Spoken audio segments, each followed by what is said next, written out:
Initially, Higuruma was a lawyer who strongly believed in the legal system. He believed that his job was to save innocent people. However, his turning point came when he defended a suspect who was found guilty despite Higuruma presenting strong evidence of his innocence. Overwhelmed by frustration, Higuruma decided to become a judge, prosecutor, and executioner all at once. He felt that if human laws could not deliver justice, he would become justice himself. The scene begins with Yuji meeting Higuruma in the theater. After seeing Higuruma, Yuji feels a little relieved because it turns out that Higuruma is a modern sorcerer. Yuji feels he has a chance to negotiate with him. However, who would have thought that Higuruma would flatly refuse Yuji's request, arguing that the culling games are a very fair stage to punish all guilty people. With no other choice, Yuji finally decides to attack Higuruma. However, before he can launch his attack, Higuruma activates his domain expansion. Once the domain is activated, a courtroom is formed.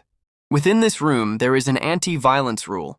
Neither Higuruma nor his opponent can physically attack each other. All conflicts are resolved through argument. This was proven when Yuji tried to attack Higuruma. He was instead transported directly to the defendant's seat. During the trial, Higuruma accused Yuji of entering a pachinko parlor while still a student. Yuji denied the accusation, claiming that he only entered the pachinko parlor to use the restroom. However, Yuji's denial was refuted when the judge presented evidence to Higuruma, which showed footage of Yuji exchanging his winnings at the cashier.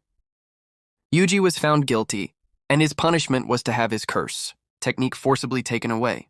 Then, the small hammer held by Higuruma turned into a giant hammer, and Yuji was instantly struck by it. However, it was not enough to defeat Yuji because even without his curse technique, Yuji was physically strong. Higuruma continued to launch relentless attacks on Yuji. Feeling cornered, Yuji finally realized one thing: Higuruma's domain was the court, so Yuji appealed his guilty verdict. And sure enough, the trial began again, this time with Higuruma accusing Yuji of massacre in Shinjuku.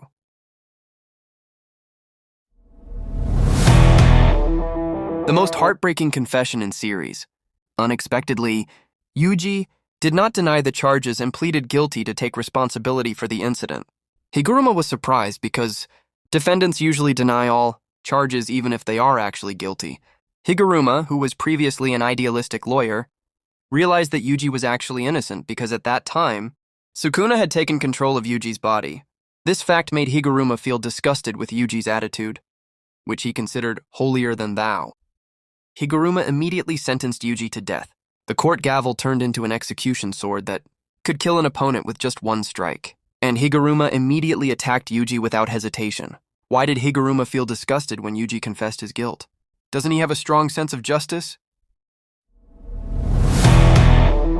Higuruma immediately attacked Yuji brutally. Without his energy and curse techniques, Yuji could do little but dodge the attacks while occasionally looking for an opening to counterattack. Even though Higuruma had only gained his powers 12 days ago, his attacks overwhelmed Yuji, thanks to Higuruma's genius in quickly learning fighting techniques. After several attacks from Higuruma, Yuji finally found an opening to counterattack. Armed with his strong physical strength, Yuji was finally able to knock Higuruma down with just one punch. After losing, Higuruma said he was a little caught off guard because he was both amazed and annoyed by Yuji's attitude of not defending himself against the accusations of the Shinjuku incident. Even though it was clear that the Shinjuku incident was basically Sukuna's doing, who had taken control of Yuji's body. Yuji replied that it happened because he was weak and couldn't resist Sukuna taking control of his body. Hearing this answer, Higuruma suddenly realized and remembered his idealism about justice, and Higuruma agreed to Yuji's request to use his 100 points to add a rule to the culling game, namely that each participant is allowed to give their points to another participant. Seeing Higuruma's kindness, Yuji invited him to join, because his strength would be very useful to the team, but Higuruma refused. Why do you think Higuruma refused Yuji's invitation? Write your theories in the comments section. Thank you for the amazing support from all over the world. I'm just a fan sharing my love for JJK, and seeing you guys enjoy this means everything.